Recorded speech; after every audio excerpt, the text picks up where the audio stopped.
लहरों को साहिल की दरकार नहीं होती। हौसला बुलंद हो तो कोई दीवार नहीं होती। जलते हुए चिराग ने आंधियों से कहा, उजाला देने वालों की कभी हार नहीं होती, कभी हार नहीं। चुनावी हार से बचाएगा बजट। तीर खाने का हवस है तो जिगर पैदा कर। सरफरोशी की तमन्ना है तो सर पैदा कर। तीर खाने का हवस है तो जिगर पैदा कर। सरफरोशी की तमन्ना है तो सिर पैदा कर। बजट के जुगनू से मिलेगी जीत की रोशनी।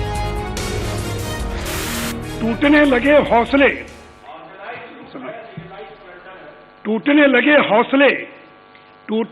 हौसले तो ये याद रखना, बिना मेहनत के तख्तो ताज नहीं मिलते।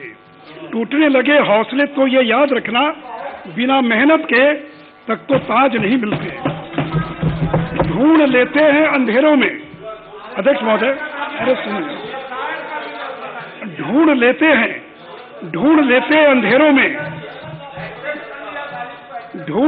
अंधेरों में हम मंजिल अपनी, क्योंकि जुगनू कभी रोशनी के मोहताज नहीं होते। सियासी सरफरोशी से बनेगी सरकार। उसने कहा कि नजर को बदलो तो नजारे बदल जाते हैं, नजर को बदलो तो नजारे बदल जाते हैं। सोच को बदलो तो सितारे बदल जाते हैं। सोच को बदलो तो सितारे बदल जाते हैं। कश्तियां बदलने की जरूरत नहीं, दिशा को बदलो तो किनारे खुद ब खुद बदल जाते हैं। बजट की कश्ती से मिलेगा जीत का किनारा। मैं उनको कहना चाहूंगा, नशा पिला के गिराना तो सबको आता है, नशा पिला के गिराना तो सबको आता है। मजा तो तब है कि गिरतों को थाम ले साकी। नशा पिला के गिराना तो सबको आता है, मजा तो तब है कि गिरतों को थाम ले सकी।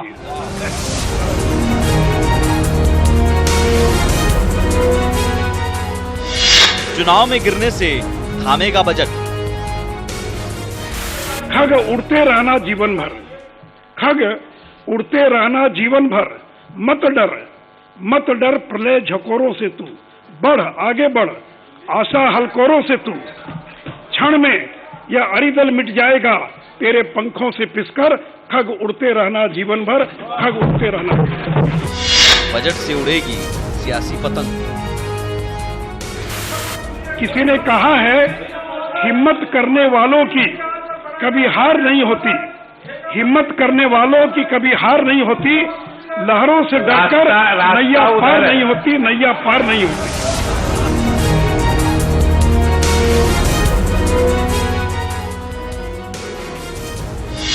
बजट पार कराएगा चुनावी नैया। बाल विवाह में भी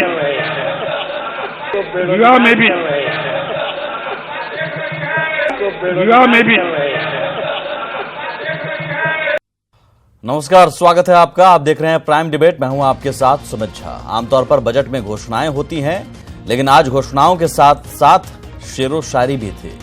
विपक्ष पर तंज कसते हुए हर एक शेर पर वाह वाह वाह वाह की गूंज, और फिर अगले ही मिनट घोषणाओं पर डिस्क थपथपाने की आवाज। लगातार शेरों शायरी पर स्पीकर भी खुद को नहीं रोक सके और सीएम साहब से हल्के इशारे में ही तंज कसते हुए कहा कि आज सुशील जी शायरों को भी बेरोजगार कर रहे हैं। नशा पिला के गिराना तो सबको आता है, मजा तो तब है कि गिरतों को थाम ले सकी। अध्यक्ष महोदय, बाल विवाह में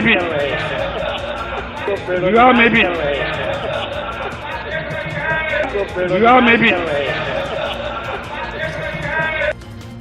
लेकिन शेरो शायरी के अलावा बजट में और क्या कुछ खास है, और क्या बजट के आकार या बजट की घोषणाओं से जमीनी स्तर पर तस्वीर बदलती हुई नजर आ रही है, हम इसे समझने की कोशिश करेंगे। हमारे साथ 4 मेहमान जुड़े हुए हैं। महेश्वर हजारी जी हैं, बिहार सरकार में मंत्री हैं। मिथिलेश तिवारी हैं बीजेपी विधायक, अब्दुल गफूर हैं आरजेडी विधायक, अजय झा हैं समाजशास्त्री। स्वागत है आप सभी मेहमानों का। और सभी मेहमानों को मैं शुरुआत में 1-1 मिनट का वक्त देता हूं अपनी बात रखने के लिए। सबसे पहले सवाल महेश्वर जी, बजट सिर्फ हम ये देखें कि आकार बढ़ रहा है और इसलिए एक बेहतर बजट है, या फिर हम इसे माने कि एक बदलाव की दिशा में बड़ा कदम है?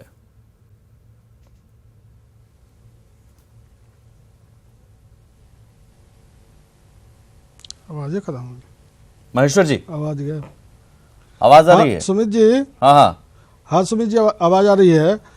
हम बता दें कि 2004-05 में जो बजट होती थी पहले बिहार का, वो 23,825 करोड़ रुपया होता था मात्र। और जब नीतीश कुमार जी के शासन हुई, नीतीश कुमार जी की सरकार हुई, इसी बिहार के भूमि पर जहाँ कहता था सिर्फ पानी और बालू है, कभी भी बिहार विकास नहीं करेगा, लेकिन एक व्यक्ति के विजन ने, इच्छा शक्ति ने आज बिहार की मान सम्मान प्रतिष्ठा और बिहार के कहां से कहां तक विकास में पहुंचा दिया। वह व्यक्ति नीतीश कुमार जी के देन है। और 18-19 में 7 गुना, 2004-05 के बाद 7 गुना बढ़ा, 1,76,990 करोड़ रुपया का हो गया। अब सोचिए, और अभी जो 2019-20 में हुआ है, 9 गुना बढ़ करके 2,05,101 करोड़ रुपया हो गया बजट। तो बिहार का बजट अब सोच सकता है कि इतनी बड़ी राशि के हुई, इससे बिहार कहां से कहां तक जाएगा। यदि यही परिस्थिति रही तो मैं समझता हूं कि आने वाला जो समय है, जो विकसित राज्य हमारे विकसित राज्य जो हमारे विकसित राज्य देश में है, ठीक है सर, दोबारा आएंगे राज्य जो हमारे देश में उसके अनुकूल हो जाएंगे। ठीक है सर, दोबारा आएंगे। 1-1 मिनट हम सबको दे रहे हैं शुरुआत में, फिर आते हैं। अब्दुल गफूर साहब, आपको फिर खामी नजर क्यों आ रही है इसमें, या फिर विरोध करना है विपक्ष में होकर इसलिए विरोध कर रहे हैं? क्योंकि ऊर्जा के क्षेत्र में देखिए, बजट आकार में देखिए, हर लिहाज से तो डबल डिजिट ग्रोथ है। बजट का विरोध इसलिए है कि सरकार जो बजट पेश कर रही है वो उसके अनुपात में खर्च नहीं होता, व्यवस्था ठीक नहीं है। आज शिक्षा विभाग को ले लीजिए, स्वास्थ्य विभाग को ले लीजिए, जहां आज बिहार में हम लोग, आप भी जानते हैं बिहार को, कि यहाँ जो गरीब लोग हैं, लोअर मिडिल क्लास के लोग हैं, वही सरकारी अस्पताल में इलाज कराने जाते हैं। और जो लोअर मिडिल क्लास के लोग हैं, जो गरीब हैं, उन्हीं के बच्चे सरकारी उच्च विद्यालयों में पढ़ते हैं। आप 2 ही विभाग का मूल्यांकन कर लीजिए बिहार का, तो कितने हाई स्कूल है कि जहाँ के सही ढंग से पढ़ाई होती है, आवश्यकता अनुसार शिक्षक हैं और आवश्यकता अनुसार उसके भवन है। फिर हॉस्पिटल को ले लीजिए तो आज 30% ही जो पद सैंक्शन है सरकार के द्वारा, उसमें मात्र 30% ही चिकित्सक कार्य कर रहे हैं। ठीक है मिथिलेश तिवारी, ठीक है सर, मैं दोबारा आता हूँ। मिथिलेश तिवारी जी, 1 मिनट हो गया। मिथिलेश तिवारी जी, एक भी डॉक्टर नहीं है। ठीक है आयुष चिकित्सक सर, दोबारा आएंगे 1-1 minute sir, 1-1 minute. Mithilesh Tiwari ji, देखिए सुमित जी, बिहार जैसे बीमारू राज्य, इस बिहार को बीमारू राज्य की श्रेणी में रखा गया था। और उस बिहार में जहां सबसे ज्यादा रेवेन्यू अगर शराब से आता था, और माननीय मुख्यमंत्री जी ने इस बिहार को नई दिशा देने के लिए शराबबंदी किया, किसी को भरोसा नहीं था कि बिहार का इतना शानदार बजट पेश होगा। लेकिन आज सदन में माननीय उप मुख्यमंत्री जी ने, मुख्यमंत्री जी की उपस्थिति में इतनी शानदार बजट आज उन्होंने पेश की है कि आज विपक्ष बजट पेश होते ही धराशायी हो गया है। और आज आप देख रहे हैं कांग्रेस के कोई मित्र इस डिस्कशन में नहीं आ पाए, क्योंकि उनको मालूम है यहां आज कुछ भी कहने के लिए नहीं है। जिस बिहार का 2005 के पहले जो बजट था, उसके आकार से आज 9 गुना बड़ा आकार बजट का है। और 2 लाख करोड़ रुपए से ज्यादा का बजट पेश करना अपने आप में, और एक 11.3 ग्रोथ रेट बिहार का है, ये अपने आप में बड़ी उपलब्धि है। और मुझे तो हंसी आती है जब गफूर साहब जैसे लोग कहते हैं कि बजट तो बहुत अच्छा है, खर्च कम हो रहा है। खर्च कम होने का कारण ये है कि सरकार के द्वारा इतनी शक्ति है कि घपले घोटाले नहीं हो रहे हैं। इसके कारण स्लो जरूर है, लेकिन विकास का ग्रोथ रेट 11.3 पहुंचना अपने आप में बड़ी उपलब्धि। ठीक है अजय झा जी, सियासी तो चश्मा अलग होता है, लेकिन एक विशेषज्ञ होने के नाते कैसे देखते हैं आप इसे? जो स्ट्रेस है, फाइनेंशियल स्ट्रेस पूरे राष्ट्र में और पूरे विश्व में और साथ ही साथ बिहार में, उसे देखते हुए मैं समझता हूं कि जिस तरह का बजट लाया गया है वो इससे बेहतर बजट नहीं हो सकता था, इसलिए कि जहां जहां भी पब्लिक, आप सबसे इम्पोर्टेंट बात यह है कि पब्लिक एक्सपेंडिचर जिस एरिया में होना है वो खास करके जो सोशल सेक्टर है उसमें होते हैं, और उसी सेक्टर में प्राइवेट इन्वेस्टमेंट भी होते हैं।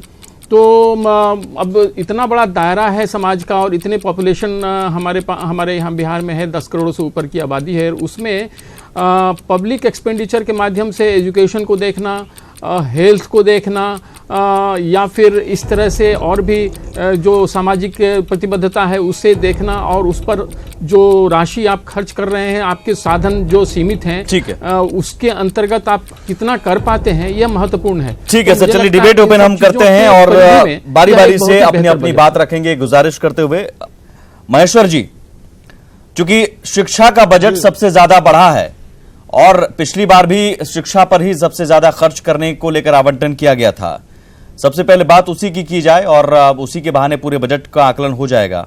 आपको लगता है कि आकार बढ़ने से और बजट बढ़ाने से, खर्च का आवंटन करने भर से हम स्थिति बदल पाएंगे, या फिर उस खर्च को सही दिशा में सिस्टम, जिस सिस्टम के जरिए लिया जाता है, उस सिस्टम को पहले दुरुस्त करना होगा? देखिए, हेलो,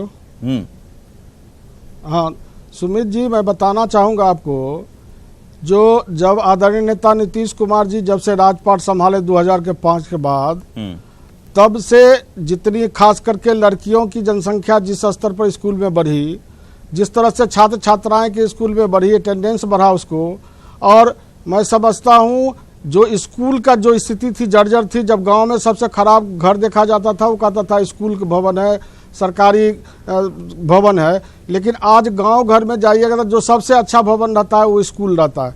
तो जब तक कोई संस्थाएं अच्छी नहीं रहेगी तब तक कोई भी छात्र छात्राएं सर, लेकिन भवन तो है, शिक्षक नहीं है ना, बच्चे भवन में जाकर पढ़ेंगे क्या? उसके लिए सरकार अभी तत्काल अतिथि शिक्षक है उसको बहाली कर रही है सरकार, और जहां जहां स्कूल में कमियां हैं वहां हम लोग तत्काल देने का काम करेंगे, और मैं समझता हूं कि जल्द से जल्द यह निर्णय लिया गया है, जल्द से जल्द यह पूरा भी हो जाएगा। नहीं सर, मैं ये इसलिए कह रहा हूं, आपसे सवाल इसलिए पूछ रहा हूं, एक ग्राफिक्स में दिखाता हूं अपने दर्शकों को, और आप भी देखिए सर, ये चिंता की स्थिति है, क्योंकि आज ही जो आपने बजट पेश किया उससे ठीक 1 महीने पहले, ज्यादा पुरानी बात नहीं है, और इसमें centre for budget and governance accountability CBGA, graphics education, और child rights and you CRY ने मिलकर एक सर्वे कराया था, जिसमें यह बात सामने आई कि शिक्षा पर व्यय तो हो रहा है।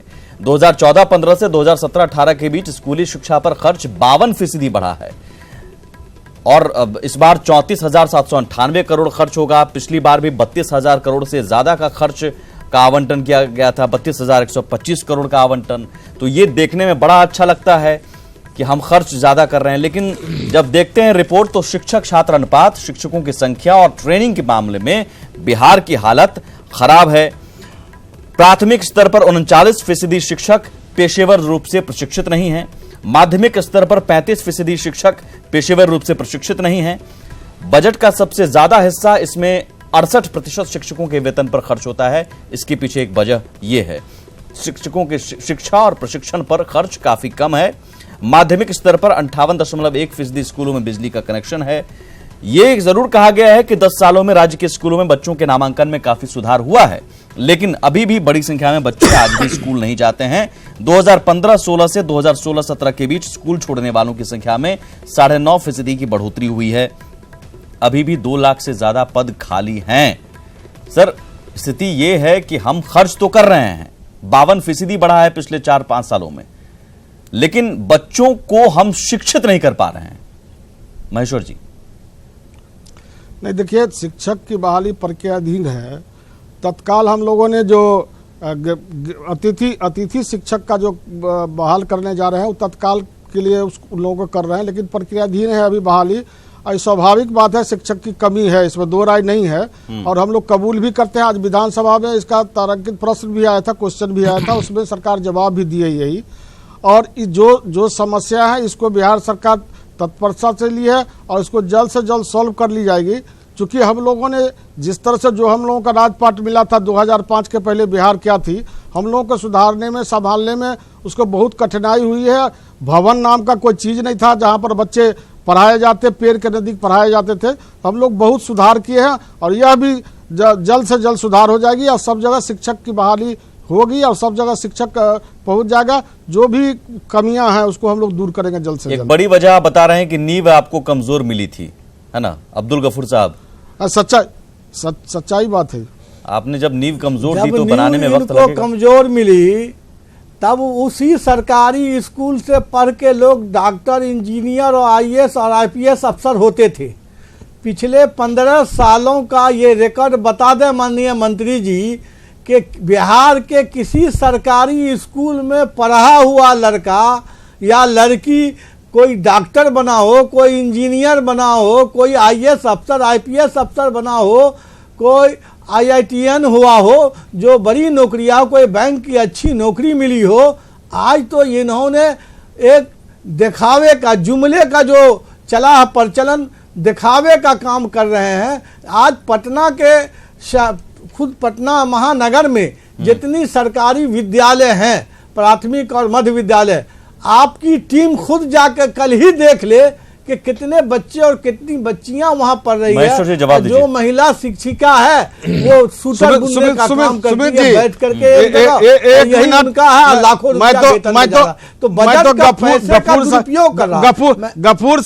गफूर साहब से आग्रह करना चाहूंगा, गफूर साहब का जहाँ कंस्टिट्यूएंसी है वहां पर नाव से ही जाते थे घर, नाव से, या साइकिल जाने की भी रास्ता नहीं थी। लेकिन आदरणीय नेता नीतीश कुमार जी ने बलुआहा का जो वहां सेतु बनाया गया, गंडोल से बिरोल होते हुए जो सहरसा रोड बनी, जिसके कारण ये आज जो भर दिन 2 दिन में जाने में इनको घर लगता था, आज 4 घंटा में ये घर पहुंचने का काम करते हैं। इनको तो सरकार के धन्यवाद देना चाहिए जो स्थिति रोड का और विद्युत का। मुस्कुरा रहे हैं गफूर साहब, मुस्कुरा रहे हैं, धन्यवाद बोल नहीं सकते लेकिन मुस्कुराहट में धन्यवाद समझ लीजिए। 24 घंटा वहां पर बिजली रहती है और जिस तरह से, जिस आराम से जरा सा भी नहीं है इनके गांव तक रोड पहुंच गई है, इनको धन्यवाद देना चाहिए। आप आजादी के पहले की बात को ले लीजिए तो लोग भागलपुर, सहरसा से पैदल जाते थे।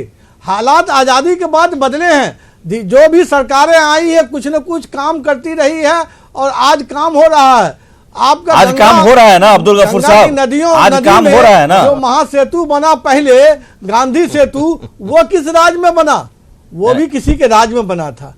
अब्दुल गफूर साहब आज काम हो रहा है कि नहीं? में जो पुल है वो गंगा की नदी पर, वो गफूर साहब आज काम हो रहा है कि नहीं, आप ये बताइए ना। काम हुए हैं ये नहीं है, लेकिन अभी जो बात आज काम हो रहा है कि नहीं? जो बजट है सरकार का 34,000 करोड़ रुपया लगभग शिक्षा पर बोलिए, बजट बोलिए, आया है। 32,000 तो एक बात हम बताना चाहेंगे, मोटी रकम खर्च की जा रही है, ये जनता की कमाई का, तो किसकी जिम्मेदारी है कि इस पैसे का सदुपयोग कराना?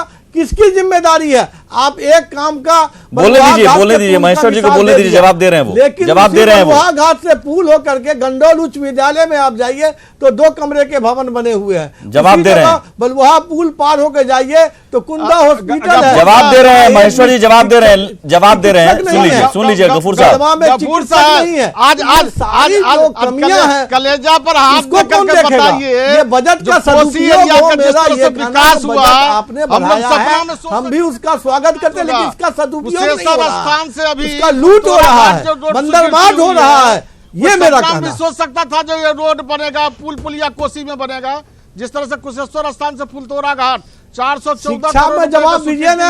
आप आपके कुशेश्वर स्थान में ही पुल के बनने की स्वीकृति हुई है। एक वक्त था जो 500-600 बच्चे पढ़ते थे, आज कितने बच्चे पढ़ रहे हैं? वहाँ हॉस्टल छात्रावास था, दूर दराज के लोग हॉस्टल में जाके रहते थे। आज उस कुशेश्वर उच्च विद्यालय में कितने बच्चे पढ़ रहे हैं? आप अपना ही गाँव का जायजा लीजिए। सबसे ज्यादा आईएएस तो ये शिक्षा के प्रति ये सरकार उदासीन है, चूंकि गरीबों का और लोअर मिडिल क्लास के बच्चे वहां पढ़ते हैं। ठीक है महेश्वर, एक सेकंड में मिथिलेश तिवारी जी, एक सेकंड। लेने के लिए एक बात तो है कि शिक्षा को लेकर खर्च जितना आप बढ़ा रहे हैं, लेकिन जिस मद में खर्च होना चाहिए उस मद में खर्च नहीं हो पा रहा है।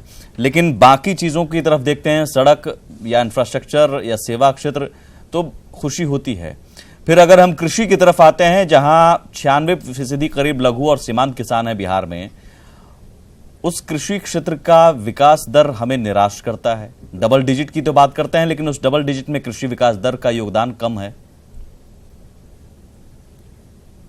देखिए सुमित जी, पहले तो मैं जो माननीय गफूर साहब ने कहा कि बिहार में जितनी भी महिला शिक्षिकाएं हैं वो सब स्वेटर बुनने का काम करती है स्कूल में, तो इन्होंने तो पहले सार्वजनिक रूप से महिला शिक्षिकाओं का अपमान भी किया है। और मुझे बड़ी आश्चर्य होती है, और मुझे इनको देख करके जो आरजेडी के हमारे मित्र हैं उनको जब मैं सुनता हूं तो पीछे में तो ये बहुत तारीफ करते हैं सरकार की, लेकिन जब स्क्रीन पर आते हैं तो इनकी मजबूरी है, सरकार की शिकायत करते हैं।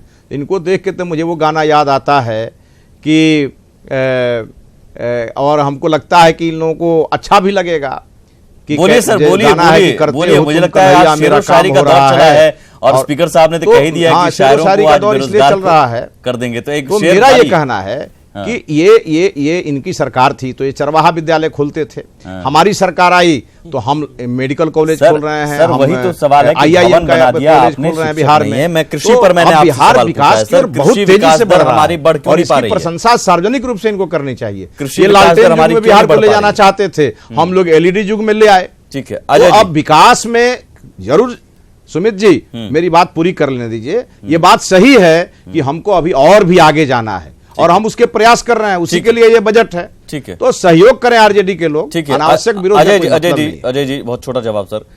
आप भी मानते हैं कि आकार बढ़ाकर साथ ही साथ हमको सिस्टम भी दुरुस्त करना होगा खर्च करने के मामले में, और मद देखना होगा कि किस मद में खर्च हो रहा है। हम ये देख रहे हैं कि सुविधाएं या वेतन में तो हम खर्च कर पा रहे हैं, लेकिन जो हमें बेसिक चीज है उन चीजों में हमारा खर्च नहीं हो पा रहा अभी भी। देखिए ऐसा है कि अगर आप देखें पूरी चीज़ को टोटलिटी में अगर आप देखें तो इंक्रीमेंटल ग्रोथ हर जगह हो रहा है। इंक्रीमेंटल ग्रोथ से मेरा तात्पर्य है कि पहले जो था उसके पहले जो था उसके पहले जो था, नीतीश कुमार जी के आने के बाद से अगर हम उसका स्टडी करें, बीच बीच में कभी कभी ग्रोथ रेट में थोड़ा सा मामूली गिरावट आने के बावजूद भी फिर उसे मेकअप कर करके फिर वहीं के उसी जगह आसपास पहुंचा है।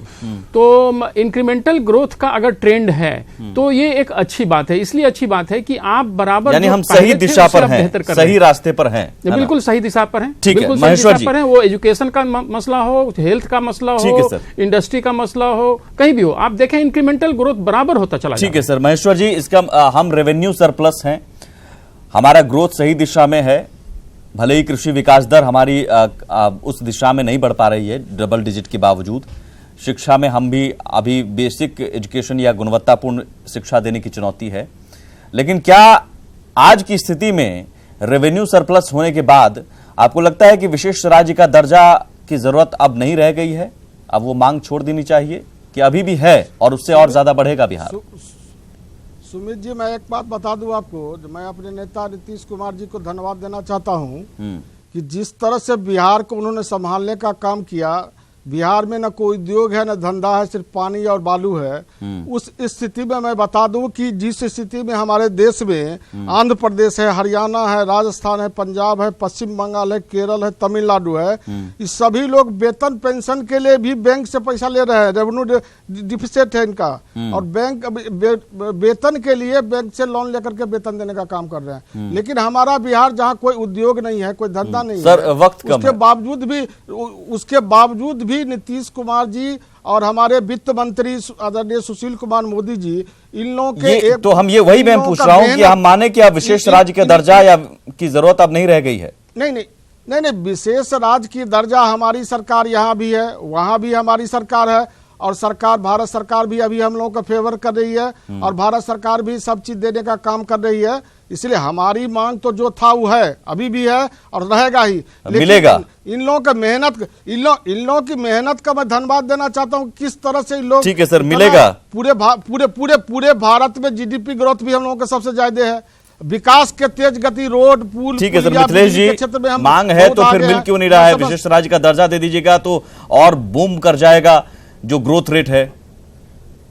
देखिए, पीएम पैकेज में जितनी बातें कही गई थी आरा में माननीय प्रधानमंत्री जी के द्वारा, उसमें से अधिकांश पैसे रिलीज हुए हैं। और आज जो बिहार विकसित बिहार कहा जा रहा है, उसमें पीएम पैकेज का बहुत बड़ा योगदान है। अब्दुल गफूर साहब, स्पेशल स्टेटस चाहिए, ज्यादा बिहार को मिल रहा है, जरूरत है बिहार को।